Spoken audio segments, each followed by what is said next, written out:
Olá, a Cineterapia dando continuidade ao filme O que Tiver que Ser. Eu sou Kátia, psicoterapeuta, e nós vamos falar hoje da relação dos pais com os filhos.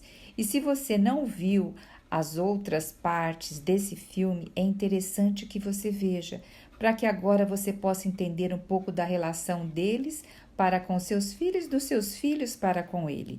E se não assistiu o filme, se você quer ganhar mais autoconhecimento por meio de avaliar os personagens de forma terapêutica, você também estará trabalhando a sua cura interior.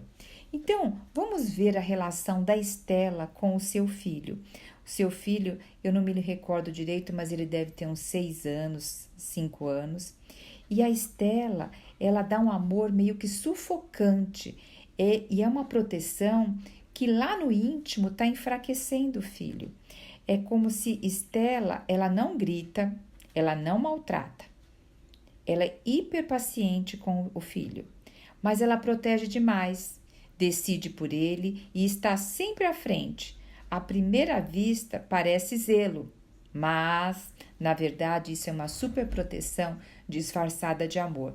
Como o menino tem doença celíaca, e isso acontece muito nos lares, quando um dos filhos tem algum problema de saúde, os pais tendem a dar uma superproteção. E essa superproteção disfarçada de amor vai enfraquecer, porque veja, Estela protege o filho, mas ela protege também porque faltou isso para ela. Toda superproteção, tudo aquilo que a gente usa em demasia, de alguma forma a gente está querendo suprir aquilo que nos faltou. Então, ela dá atenção para ele, dá presença, dá segurança, principalmente que ela sabe que ela está com um diagnóstico fatal, né? E ela se sente necessário, porque quando o filho depende dela, ela se sente necessária e é a forma dela se sentir amada.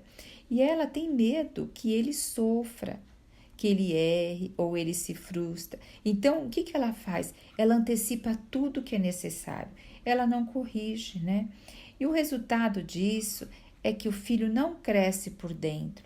Esse menino está virando mais um Gustavo, mais um marido, está virando um homem como o pai. Então, veja, amadas, não precisa pensar muito. A mãe sempre decide por ele. Então ele nem precisa pensar muito, ele não precisa ter esse gasto, ele simplesmente réplica da irmã, né? Ele não precisa nem assumir responsabilidade nenhuma, porque ela tá ali para cuidar de tudo. E dar limite, dar amor, edificar, é dar responsabilidade mediante a idade. Toda criança, dependendo da idade que tenha, já tem responsabilidades, né? E isso vai fazer uma criança frágil que não desenvolve autoconfiança. Porque quando a mãe supre demais uma criança, o que ela está dizendo no subconsciente dele? Que ele não dá conta de fazer as coisas. Então ela tem que fazer por ele. Então, a criança sombra, que no livro Acolhendo Sua Criança Interior, a autora fala que é a criança ferida, desse menino vai crescer acreditando o quê? Que ele é frágil, que ele não dá conta, que ele precisa de alguém para resolver por ele. Então, nós temos que tomar muito cuidado como nós criamos nossos filhos. Se os seus filhos já estão grandes, dá para a gente trabalhar o nosso autoconhecimento, as nossas dores e começar a dar um exemplo diferente. E agora vem os netos, aonde a gente pode ter oportunidade, tá? E eu quero salientar mais riscos ainda que tem quando os filhos são super protegidos, tá? Com mães como tipo a Estela, né? Tende a ter medo de errar e de se frustrar. Eles acabam sendo emocionalmente dependentes, têm dificuldade de tomar decisões, tem baixa tolerância à frustração e cresce com a sensação de não ser o suficiente. Parece que eu estou descrevendo o Gustavo, né? Vocês percebem que acaba ela criando o filho para ser um marido com o qual ela tem? Então, amados e amadas, isso tudo parece uma repetição de padrão para que nós acordemos das situações que nós nos encontramos, né? Então, veja, a Estela, ela precisa entender que amar não é proteger de tudo, mas é ensinar a lidar com a dor. E nós, mulheres, precisamos disso, que amar não é proteger de tudo, é ensinar a lidar com a dor, é confiar que o filho é capaz, mesmo que erre, sabe? É deixar o filho, muitas vezes, tomar decisões erradas, para que ele possa ali perceber que ele é capaz tanto de tomar coisas erradas ou certas e tentar também resolver à medida que ele pode, sabe? Reconhecer a necessidade inconsciente de você, mulher, se sentir indispensável. Porque muitas vezes a Estela, para se sentir que era útil, ela precisava super proteger. Então, precisa-se tanto trabalhar na educação com o filho, como trabalhar-se interiormente, tá? Para reconhecer as dores e trabalhar essas dores. Quando eu falo muito de autoconhecimento, é isso, sabe? É trabalhar essas dores internas, né? Então, veja, uma frase que a gente poderia dizer de cura para a Estela e para as mulheres que estão nesse ritmo, né? Que ela não precisa ser tudo para ser amada. Sabe, que o filho pode crescer e ainda assim ela ser amada.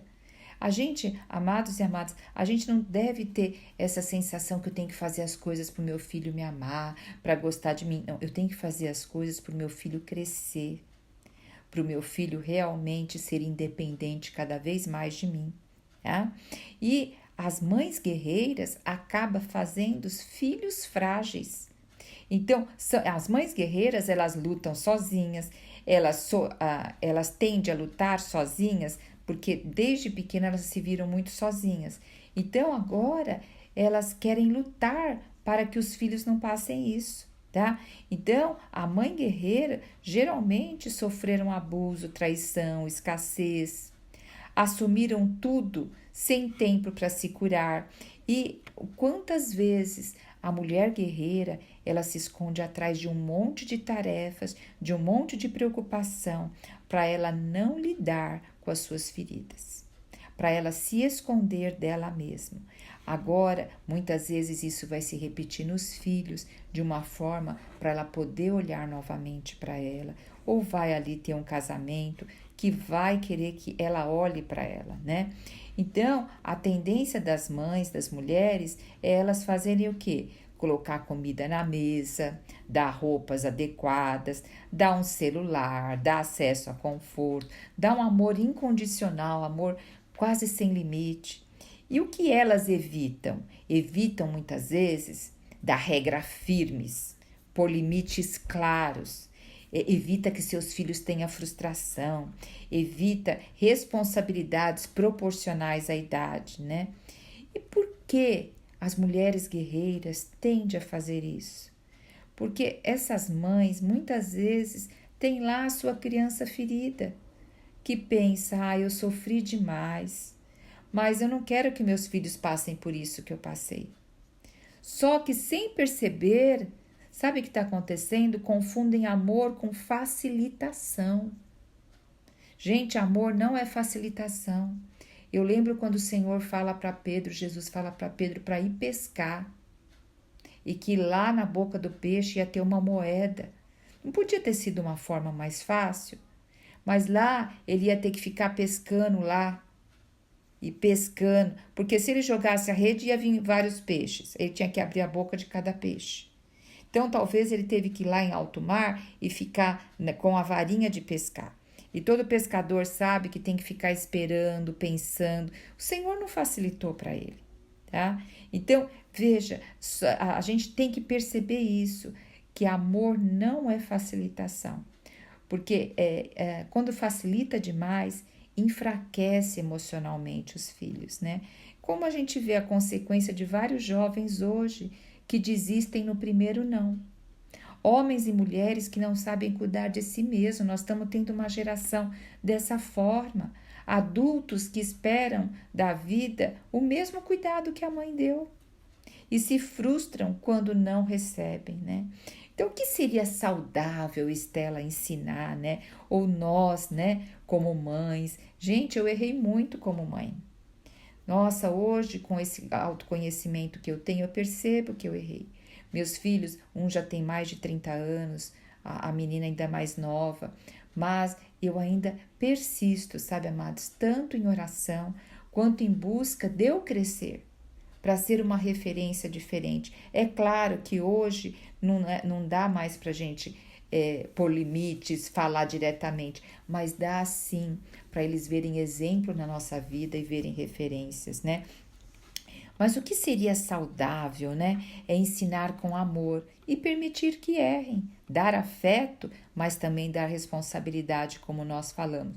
Ouvir, mas não justificar tudo. Ter um ouvido atento, sabe? Amparar, mas não resolver sempre. Então, porque senão vai ter, como acabei de falar com vocês, um caminho de ciclos repetitivos, né? E para romper esses ciclos, precisa se curar a própria história. Se nós não curarmos a nossa própria história, nós vamos repetir isso nas histórias da nossa família e não vamos desfrutar da vida em abundância que o Senhor nos deixou. Agora eu quero falar um pouquinho sobre a filha da Estela.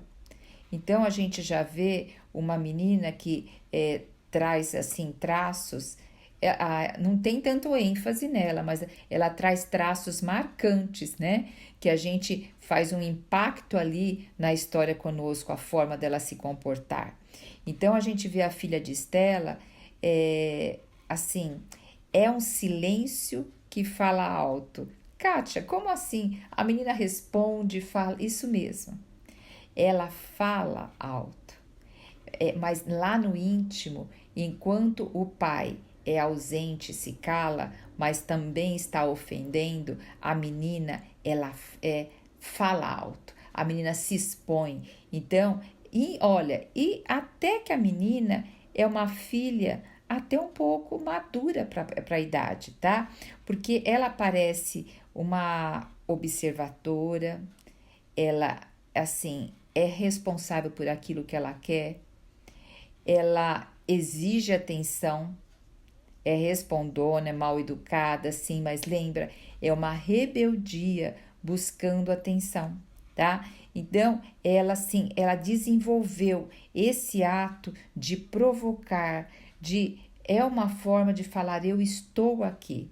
Então, a gente chama isso de crianças parentalizadas, que assumem posturas emocionais de gente grande, mesmo sendo pequena, como se ninguém mandasse nela, como que ela vai e faz as coisas, e ela acaba, se explode, mas se vocês perceberem, ela cobra na relação entre o pai, a mãe, mas ela não cobra em relação que tem que acompanhar ela, que tem que aprovar ela, mas lá no íntimo, o que a gente vê? Que ela fala pro pai, você nunca foi me ver treinar, tá? E parece ali no filme que ela tem uma possível identificação com o pai. Ela parece ter um certo vínculo com o pai, mesmo sendo omisso. Às vezes os filhos buscam no genitor mais frágil um reflexo mais acessível emocionalmente. Porque ela dá muito de frente com a Estela, mas ela está buscando ali no genitor mais fraco. O pai, assim, apesar de ausente, ele não impõe controle, o que pode soar mais leve para ela. É mais fácil, porque ela vai ter menos problema com o pai, tá? Então, filhas de mãe assim, como Estela, geralmente crescem com 2 caminhos possíveis. Agora vocês vão entender um pouquinho o que eu estava falando. Tentam ser diferente da mãe, mas se culpam por isso. Então, você vê, a menina, ela tenta ser diferente da mãe. E a gente poderia falar de uma menina rebelde, mas lá no íntimo, ela está se culpando por isso. Ela não tem uma consciência em paz. Inclusive, lá no final, quando elas estão na cama conversando, ela fala, mãe, não é que eu não gosto de você, não é que você é isso, aquilo. Então, ali ela começa a se abrir mais, tá? E o outro padrão que filhas como a mãe da Estela, como a Estela, como mãe, reproduzem o mesmo padrão, acreditando que ser forte e sobrecarregada é normal. Só que a filha dela não assumiu esse papel. Queria até danças mais exibicionistas, já participar de torneios, queria viver de forma mais liberdade, de curtir, tá? Então, o que a filha da Estela revela sobre a maternidade da mãe? Que ela revela que a Estela ama ela, mas não sabe demonstrar com leveza. A Estela é dura, ela não sabe mostrar com leveza aquilo, entendeu? E a filha da Estela, ela está aprendendo a não ocupar espaço emocional. Bom, então eu não vou ocupar espaço emocional aqui nessa casa, eu vou viver a minha vida, tá? Então é interessante porque quando a gente assiste o filme, a gente fica até em momentos bravo, né? E com raiva dessa menina. Mas se a gente for ver a fundo, ela está procurando amor. Por isso que é uma desestrutura familiar, tá? Então, a gente tem que observar isso antes de começar a criticar. Veja, olha, a dança, o cabelo, o estilo dela, da menina, são sinais de busca por si mesma. Essa menina está buscando por ela mesma. Para muitos, são apenas detalhes estéticos, né? Mas, para quem entende a psicodinâmica familiar, esses gestos, essa maneira de se comportar, essa maneira de se vestir, fala muito alto. Inclusive a dança que ela faz, que é uma dança mais chamativa, que é uma linguagem do corpo. A filha dança de forma sensual, provocativa, algo que Estela provavelmente não, reprova, e o pai muito mais ainda, né? E isso pode ser lido como assim um grito por atenção emocional, que ela não sabe pedir em palavras, ela não sabe traduzir o que está acontecendo dizer em palavras. É uma tentativa de dizer assim, olha, eu sou diferente de você. E eu quero ser amada por ser diferente de você, porque eu não quero ter a vida que você tem. Eu não vou viver presa como você, sobrecarregada. Eu quero ser vista pelo que eu sou. E a tendência o que é os pais criticarem, é os pais reprovarem, é os pais brigarem. Sim, tem que pôr limites, sim, mas tem que aprender a conversar, tá? Então, o estilo de roupa, de cabelo, ela tá ali tentando construir a identidade dela, né? Enquanto a mãe, a Estela, parece sempre apagada, exausta, neutra, né? Preocupada, a filha escolhe se destacar, mesmo que de forma desorganizada. E isso é típico do adolescente que não quer virar a mãe, ou do menino que não quer virar o pai, tá? Então, ela percebe o quanto Estela sofre, e ela não quer isso para ela. Ela percebe que a mãe não vive, só sobrevive. Então, ela começa, mesmo que inconscientemente, a tentar quebrar esse ciclo.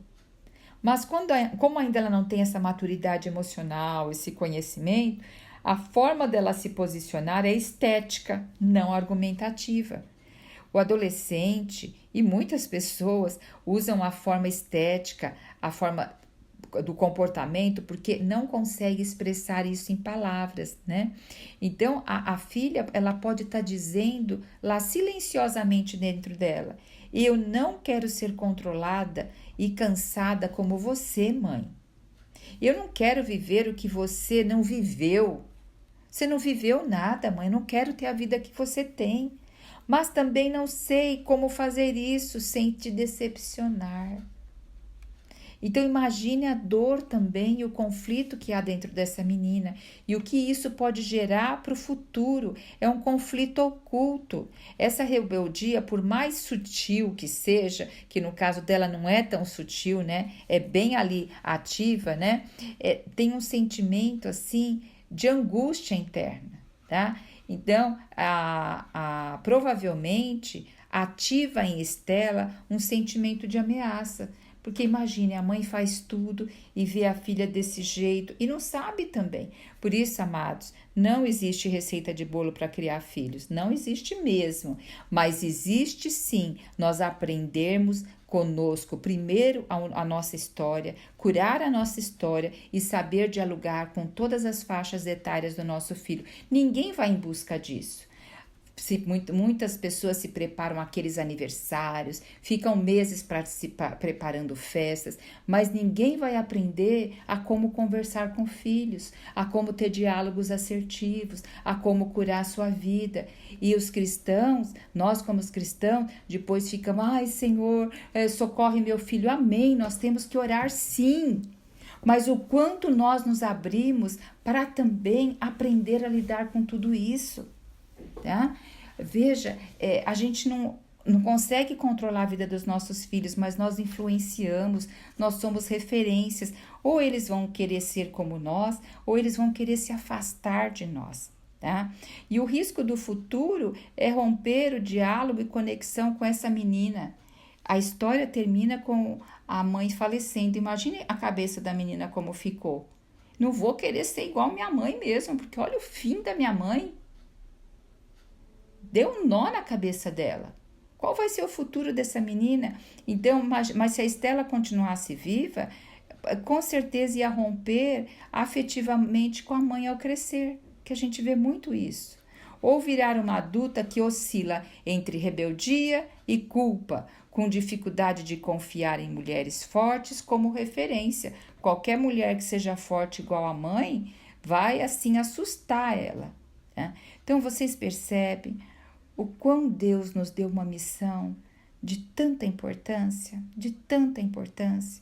sabe? Que nós possamos assim realmente nos render, aprender. Hoje nós temos tantas ferramentas de aprendizado, gente, que eu fico assim chocada das ferramentas de aprendizados que a gente tem, né? Hoje tem vários cursos e a terapia é tão acessível hoje. E se você não tem condições de fazer um processo terapêutico, por isso que eu tenho a comunidade Mulheres com Propósito, para esse fim, sabe? Aonde são mulheres que buscam com propósito ser transformadas para transformar, tá? Então, agora também eu quero tocar mais uma coisinha sobre a dança sensual da filha. Pode ser uma manifestação, sabe, amados, inconsciente de um complexo de Electra. Você fala, mas que é isso, complexo de Electra? Freud falava do complexo do menino para com a mãe, tá? E Jung falava do complexo da menina para com o pai, de chamar a atenção do pai. E isso se chama complexo de Electra, que é mais ou menos assim. Quando a omissão do pai, que nesse caso do filme, o pai é omisso, que não oferece presença afetiva ou validação, então provavelmente a dança sensual da filha era uma forma de chamar a atenção do sexo masculino. Quem sabe meu pai olha para mim. Porque, olha, a presença também de uma amante, o que coloca a filha, mesmo que inconscientemente, numa posição de rivalidade feminina. Agora também pode acontecer o complexo de Electra, da filha querer chamar a atenção do pai, porque o pai dá mais atenção para a mãe. Mas aqui é pelo pai ser ausente e ela quer chamar a atenção do pai. E de uma certa forma, quando também uma filha sabe que um pai tem uma amante, ela entra em posição de rivalidade feminina, tá? Então, olha como fica desestruturada a cabeça dos filhos, tá? E aí, a menina tendo uma mãe controladora que não abre espaço para diálogo emocional, nem acolhe, a Estela nem acolhe a feminilidade da filha, né? Então, amados e amadas, vocês percebem como é complexo a situação e Deus está nos chamando para realmente a gente ser curado, tá? Porque veja, a dança da menina é uma dança sensual e isso é um símbolo. Nesse contexto do filme, é um ato simbólico, uma forma inconsciente de dizer assim: pai, me veja, eu também sou mulher. Eu posso também, pai, chamar sua atenção, diferente da mamãe. Olha como eu sou diferente da mamãe. Você é omisso com a mamãe, você também é ausente com a gente, mas eu posso chamar sua atenção, papai, sendo diferente da mamãe. Mesmo que ela não perceba, porque isso é de forma inconsciente, tá? E o pai é omisso e ainda tem a amante que alimenta a ferida dentro do lar. Então, é um efeito em cadeia. A mãe a vê como provocadora. Então, aí a mãe vai aumentar o controle. O pai não entende a filha e se omite, aumenta a carência emocional da filha. E a filha se sente sem lugar emocional. Então, ela vai se sentir dentro dela um vazio emocional. E essa menina pode se ir para vícios, pode ter múltiplos namorados, pode ter múltiplos encontros, porque ela vai procurar buscar preencher esse vazio na vida. Então, quantas vezes a gente olha para várias mulheres e a gente critica, mas elas estão necessitando de um olhar diferente. E sabe, amados, a gente também... outra coisa que eu quero comentar com vocês. A gente vê muitas jovens hoje com uma erotização precoce. E lá no íntimo é um grito silencioso por amor. Como a gente viu a menina, mas era de uma outra forma, mas hoje a gente vê mulheres, principalmente adolescentes, e se expondo demais. Que essas danças com roupas e a forma de se vestir, mais expondo o corpo, que chame atenção, as mulheres, as mulheres vão falar, isso é liberdade. Olha, nem a sensualidade não é sinônimo de liberdade, tá? É um pedido disfarçado de lacunas que tem no interior delas. É um pedido muitas vezes disfarçado de carinho não recebido.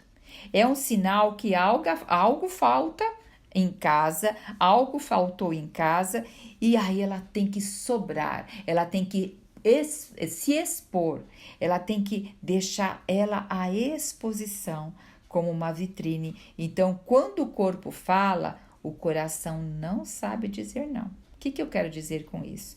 Que algumas filhas dançam de forma provocativa, se vestem para chamar atenção ou testam o limite dos pais, mas no fundo o que elas estão tentando dizer é: pai me veja, mãe me acolhe, alguém me perceba, além da aparência. Ó Senhor, que nós possamos orar, né? Porque é complexo, realmente o relacionamento é complexo, mas se nós não aprendermos primeiro a nos relacionar conosco mesmo, vai ser bem complexo relacionar-se com o outro e amar com amor sábio a nossa família. Com foco no filme, o que a gente vê? A gente vê filhos que crescem vendo esse desequilíbrio dos pais e muitas vezes começam a perceber que os pais, com toda aquela dinâmica dentro deles, passa para eles não amor, abandono, passa rejeição. Então, como um pai parece um estranho emocional, então, será que meu pai gosta de mim? Será que meu pai gosta de voltar para a casa do trabalho? E como a mãe sufoca e protege, será que ela não sabe viver diferente? Eu não quero ter a vida dela e eu não vou me submeter a ela. E aí os filhos se tornam emocionalmente frágeis, sem referência masculina, firme e não tendo a presença do amor. Então, tudo isso vai gerar transtornos de várias naturezas, tanto na relação com eles mesmos, com a relação com o outro, na relação do trabalho, em várias áreas da vida. Fazendo o fechamento do filme, né? Esse filme ele revela feridas familiares que ainda dói em todas as famílias. Ele nos traz assim revelações profundas aqui. E esse livro eu acho que ele trouxe uma... Não é agradável de assistir, mas ele nos chama para uma reflexão profunda, inspiradora, para que a gente possa olhar para a história de um casamento que desmorona e uma família que sofre com a doença do filho, com a doença da mãe e começar a olhar para nós também e o que a gente pode fazer de diferente. Porque ali a gente vê Gustavo, é um adulto, mas emocionalmente ainda vive como filho. Então, como ausente, apático, sem envolvimento com a esposa. Por quê? Porque sua criança aquela parte interna dele se sente desvalorizada, ferida, e é isso que está transmitindo para os filhos também. Tá? Provavelmente da relação dele com a mãe. Não aparece o pai, porque aquele senhor que aparece parece que não é o pai, tá? Então, talvez perdeu o pai cedo também. Então, veja, quando ele se casa com Estela, uma mulher que decide tudo e que se sente, ele se sente de novo inútil. Então, ali é como se desativasse ele novamente. E ele vai ficar o quê? Omisso com a mãe pequena, quando ele era pequeno, talvez com a mãe ele não falava nada. E aí a gente tem uma mulher, a Estela, que é forte por fora, sobrecarregada por dentro. Estela é aquela mulher que segura tudo, é guerreira, mas o preço disso é altíssimo. Altíssimo.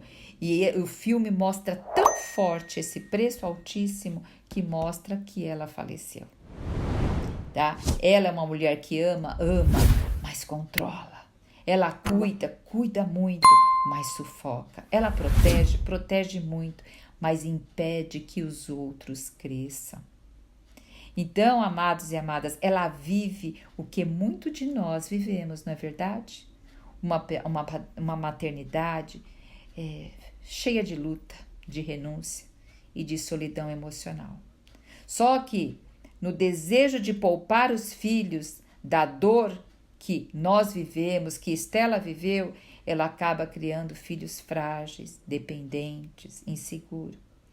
E a gente vê os filhos frágeis, carentes. Então, o filho de Estela está doente, mas mesmo antes da doença já havia um problema. Ele não tem autonomia emocional. Então, não é só a doença física.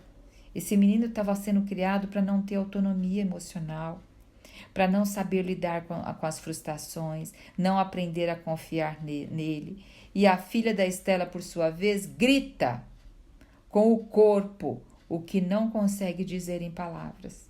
Na dança provocativa, na roupa ousada, muitas vezes na forma de confrontar, ela está procurando dizer: eu quero ser vista, mas eu quero ser eu. Eu não quero ser uma cópia sua, mãe. Não quero ser, sabe? Então esse filme mostra com clareza um ciclo. Homens ausentes que não curam suas feridas. Mulheres fortes que tomam o lugar de todo mundo. E filhos que crescem sem estrutura emocional. E isso tudo continua até que alguém decide parar e dizer basta. E como que será que é o basta de cada um, né? Sabe, amado e amado, se você já se viu em alguma parte dessa história, se você foi uma mãe sobrecarregada, ou um pai ausente, ou um filho calado, ou uma filha que só queria ser reconhecida, eu quero te dizer, você não precisa mais continuar nesse ciclo. Busque ajuda. Ajuda não é sinal de fraqueza. Nós temos que ter ajuda nas 3 áreas, no corpo, na alma e no espírito. E buscar ajuda é o começo da cura. E o Senhor me deu essa visão da comunidade Mulheres com Propósito para isso, que é um espaço seguro, onde a gente pode olhar para as nossas dores sem julgamento e com acolhimento. Aqui na comunidade você vai encontrar a cineterapia, você vai encontrar os encontros terapêuticos, sabe? E leituras que curam, reflexões terapêuticas que curam. Então, se esse áudio falou com você, deixa aqui um comentário, aqui. E se quiser dar o primeiro passo, aqui embaixo na descrição do vídeo tem o link para você vir fazer parte de Mulheres com Propósito, porque a sua cura começa quando você decide parar de fingir que está tudo bem e começa a cuidar de você, da mulher que você é. Com muito carinho, eu fiz essa reflexão para poder te ajudar a dar o próximo passo. Então, se te abençoou essa cineterapia, compartilhe com outras mulheres também. E logo, logo nós vamos fazer cineterapia de outro filme. Continua aqui comigo e logo você vai ter um outro filme para você poder ver nos personagens aquilo que Deus também pode trabalhar na sua vida.